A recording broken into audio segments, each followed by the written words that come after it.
I'm Joy Case, founder of EVAWorld. Let's get right into it and talk about the metaverse. 60 years ago, President John F. Kennedy spoke to the American Newspaper Publishers Association, noting the challenges and opportunities inherent in the printed word. He reminded them that both government and the media had a responsibility to use the power of the printing press for the good of all people. He concluded that speech with these words, "And so it is to the printing press, to the recorder of man's deeds, the keeper of his conscience, the courier of his news, that we look for strength and assistance, confident that with your help, man will be what he was born to be, free and independent." Since 1961, technology has advanced in ways that would have left President Kennedy and his contemporaries speechless. The internet and the unfolding metaverse have made the printing press look like something from the Stone Age. And yet these technological advances share a common potential. The printing press, the internet, and the metaverse are all about connecting human beings and opening up new opportunities for learning, productivity, and recreation. But none of these technologies is safe. All carry a risk. If abused or misused, they can become just as terrible in their destructive force as they are in their potential for empowerment. Just look at the rise in fake news and media bias to see examples of communication technology gone awry. That is why we as a society must grapple with the potential challenges and opportunities of the metaverse before it's ubiquitous. We must prepare ourselves today for the coming Web 3.0 revolution, a technological and societal shift so massive, it will make the creation of the printing press appear inconsequential. So what is the metaverse? What are its greatest possibilities and dangers? And how can we address those risks so that the world can be empowered by the metaverse without succumbing to the digital demons waiting in the wings? In 1992, the American author Neal Stephenson described an immersive digital world in his novel Snow Crash. He called it the metaverse. At the time, this idea was little more than a pipe dream, no more realistic than a time-traveling DeLorean. After all, the internet was still in its infancy in the early 1990s, and VR experiences were ugly and unbelievable in a bad way. But the idea of the metaverse didn't die out, and as technology advanced, the real potential for such an online world began to grow. At the turn of the millennium, the Matrix sparked renewed interest in the idea of a metaverse. Some even wondered if we might already be unknowingly living in just such a simulation. During the 2000s, internet speeds continued to increase. Computer processors became increasingly more powerful, and display tech improved, iteration after iteration. By 2010, expectations for a genuine metaverse were at an all-time high. And then Ernest Cline released his novel, Ready Player One, the story of a teenager obsessed with an immersive MMO called Oasis. Cline's novel explored the incredible potential as well as the very real dangers of the metaverse. While Wade, the story's protagonist, enjoyed the freedom and excitement of his virtual world, he also spent the novel contending with the evil corporation hell-bent on controlling the digital world and its inhabitants. By the time the film version of Ready Player One was released in 2018, the metaverse was beginning to look like an inevitability. Virtual reality and augmented reality had already entered the mainstream thanks to VR headsets and popular smartphone games like Pokemon Go. Each year seemed to bring dozens of breakthroughs in related technologies. And then, October 2021, Mark Zuckerberg announced that Facebook would be rebranding as Meta Platforms, Inc. The announcement included a peek into the future Zuckerberg intends to create, one where all of us will work, play, and connect. This is the Web 3.0, and it's closer than you may think. Facebook is not the only company seeing the potential in the metaverse and moving that direction, though. If businesses and nonprofits are going to remain competitive into the coming decades, they must be willing to enter the metaverse. But what does that mean, really? If you're new to this space, you may not fully understand how the metaverse will differ from our current online experience, albeit with more virtual and augmented reality. The metaverse isn't just about VR. It's about the creation of a digital world where we, the people, are fully in control, a place where we can become anyone or anything we want to be. The metaverse is infinite opportunity. Well, then what are the future possibilities? Consider what's already being done in the space by countless visionaries and entrepreneurs. Until today, the best examples of what the metaverse might look like have been massively multiplayer online video games like the World of Warcraft, Second Life, or Fortnite. Unfortunately, this has led many people to believe that the metaverse will be little more than an elaborate video game.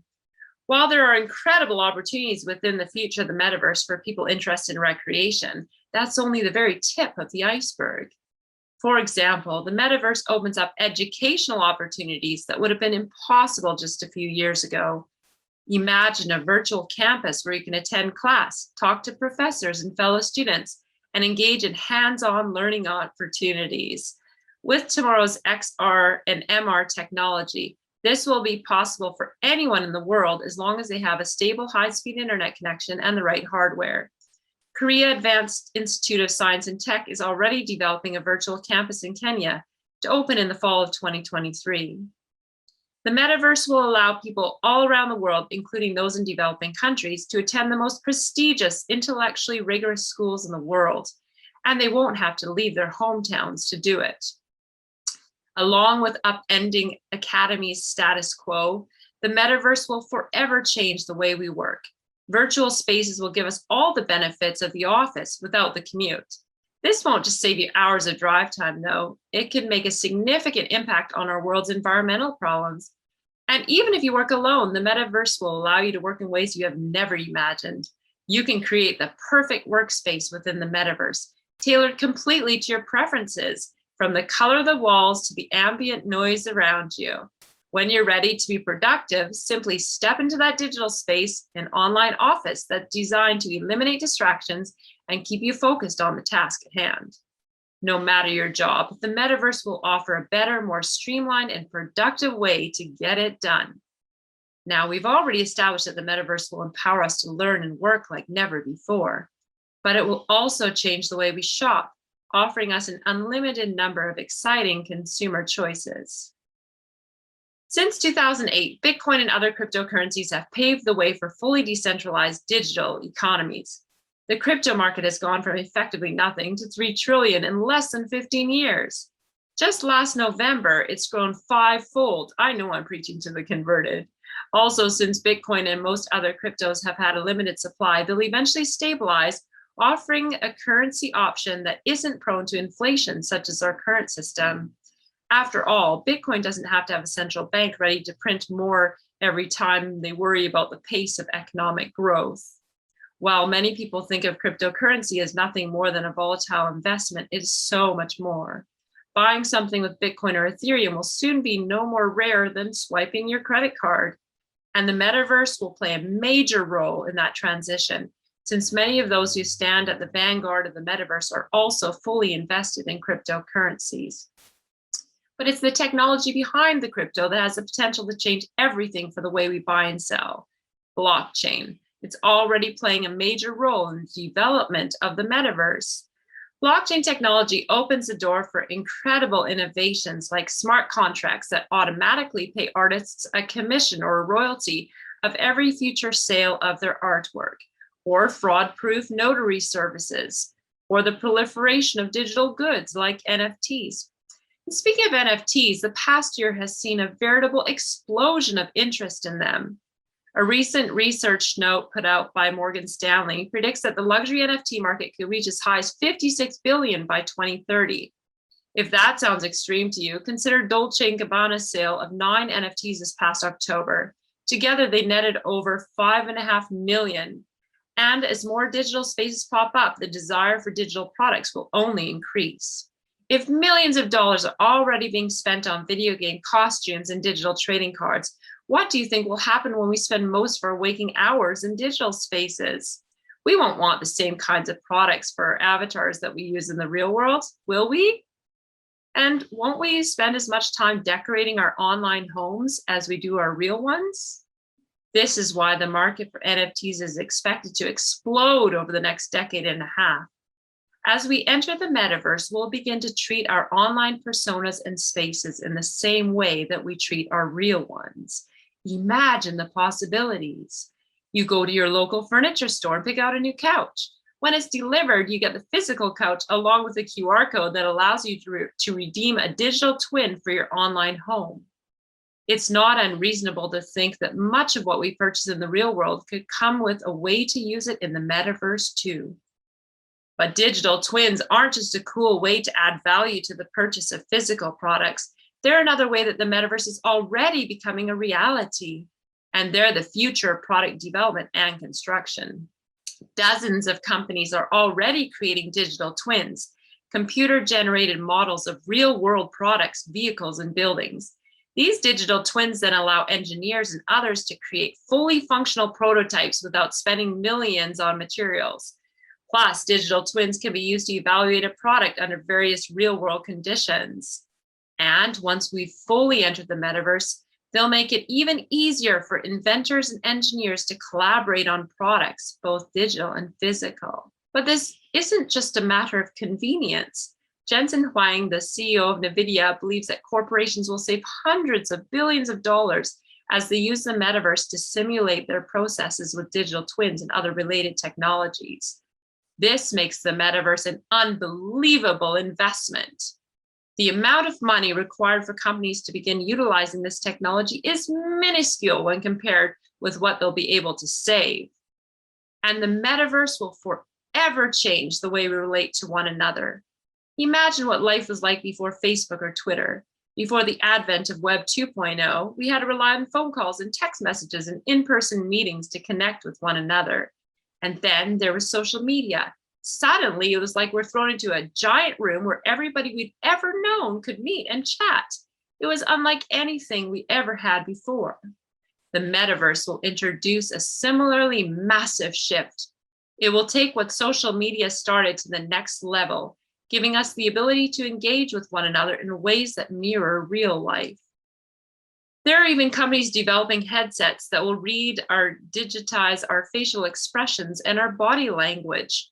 Once the metaverse is fully arrived, there will be a razor-thin wall between the physical world and the digital one, and our experiences in both will be equally real. And this is why the metaverse is destined to change the way we live. It isn't just a revolution in the way people play video games. It's going to transform the way we learn, work, shop, and socialize. And the futurists and innovators already know this. Consider this. The metaverse's market size reached $44.69 billion in 2020. Experts are predicting it will grow at 44.8% CAGR through 2027, putting it at nearly $600 billion by the end of that year. And if COVID fears continue to keep people in their homes, that growth rate will be only higher. This means that today is the day to begin building the future. If we don't start now, someone else will. Well, let's address some of the concerns and fears. You see, like every good gift, if abused, the metaverse could become our worst nightmare. An engine of dystopia that leaves us even more polarized and lonely than we already are. That's the fear of some who are less enthusiastic about the whole concept. Louis Rosenberg, one of the fathers of augmented reality technology, recently penned an article where he shared those concerns. He writes, AR will make us even more dependent on the insidious layers of technology that mediate our lives and the power brokers that control these layers. This will leave us increasingly susceptible to manipulations and distortions by those who can afford to pull the strings. He goes on to note how the metaverse could leave people with a warped view of reality as they tailor their world for their preferences. Don't want to associate with Republicans or Democrats or Christians or atheists? Just push a notification to yourself every time you come across one, then walk in the other direction. Then there are the advertisements that are tailored just for you within the metaverse and in your AR-mediated view of the physical world. If you thought the ads on Facebook are bad, wait until every billboard you pass has an advertisement for your most recent Google search. So just as the metaverse will exponentially increase the benefits of social media, it will also multiply the drawbacks. Unless steps are taken to prevent it, the metaverse will only accelerate the polarization and fake news that's been allowed to flourish under Facebook and similar platforms. If that happens, the metaverse won't usher an era of prosperity. It will be the death of our society. It's ironic then that Facebook changed its name to Meta, a word that sounds like the Hebrew word for death. If Facebook's past actions predict its future, the metaverse it creates will be one where fake news proliferates and where censorship is haphazard and sporadic, and where your information is auctioned off to the highest bidder. Facebook already has an abysmal record when it comes to data privacy. Imagine what will happen when they have even more of your data, including detailed facial recognition information and more. You may come across friends in the metaverse only to realize that they aren't actually your friends. They're simply someone using your friend's digital face to scam you. Well, that's not the metaverse-infused future any of us want to live in. But that doesn't have to be the future of the metaverse. We simply need to ground it in some core principles, namely transparency and decentralization. If we're going to guard against those greedy power brokers that Louis Rosenberg warned us about, we cannot put the creation and maintenance of the metaverse into the hands of a single person or business. It must be built using open source approach to keep unwanted corporate hands from collecting our data and using it for their purposes.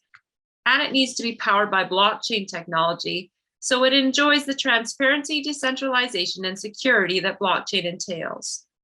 By building the metaverse on transparency and decentralization, we will be able to enjoy its benefits while minimizing the dangers that so many worry about now. And rather than having a metaverse that results in death, we can enjoy one that leads to flourishing and life. We need a platform that offers the best of the metaverse without the dangers of corporate spying or data sales.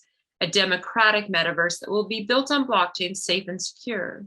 The metaverse is too important to hand over the keys to bad faith actors. And the only way to ensure everyone is safe is by creating in such a way where everyone is accountable. Only then will we be able to learn, work, shop, and socialize like we've always dreamed. But ultimately, that's only part of the beauty of the metaverse. It has the potential to be so much more. Imagine a digital space where the world's greatest problems can finally be solved. By offering thought leaders, futurists, and entrepreneurs a place to gather and collaborate, the metaverse can be a catalyst for transforming the world by meeting to solve the problems represented by the United Nations Sustainable Development Goal head on. You see, the metaverse really isn't the end goal. It's merely a means to the true end, holistic human flourishing. And that is worth pursuing by any means necessary.